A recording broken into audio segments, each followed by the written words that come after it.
Eastern Catholics have a tradition of symbolically processing into the tomb where Jesus is buried on Good Friday.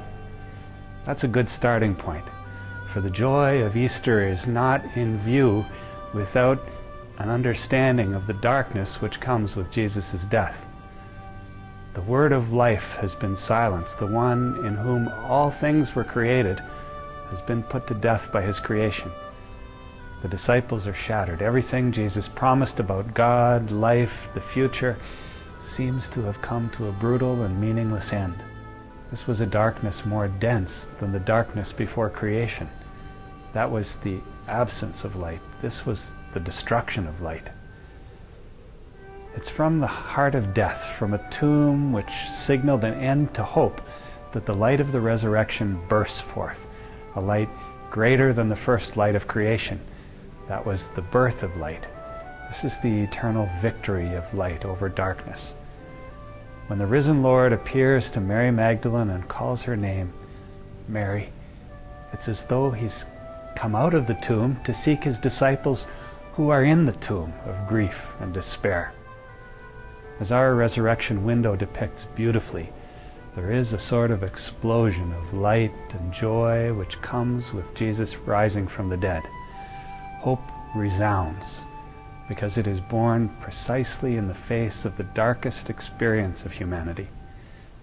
As a result, the horizon against which life is lived is dramatically changed. Our window shows Jesus' words radiating out from the resurrection, carried to all corners of the world. There is nowhere that the light of the resurrection does not reach. We live in a world where death still holds sway, which is still broken and in need of redemption. And we feel that brokenness and need for redemption within ourselves most days. In a recent song, Leonard Cohen articulates beautifully the need we feel for a powerful light to come into our darkness. Show me the place where they rolled away the stone. Show me the place. I can't move this thing alone. When Jesus was raised from the dead, the tomb was left empty, an eternal sign of life's power over death.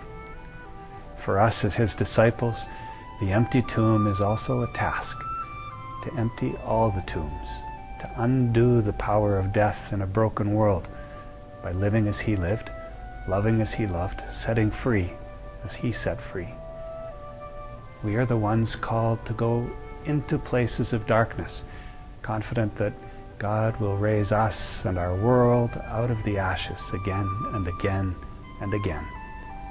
Confident that in this life of ours, God will have the last word. And that word is life. Forgiving, generous, abundant life.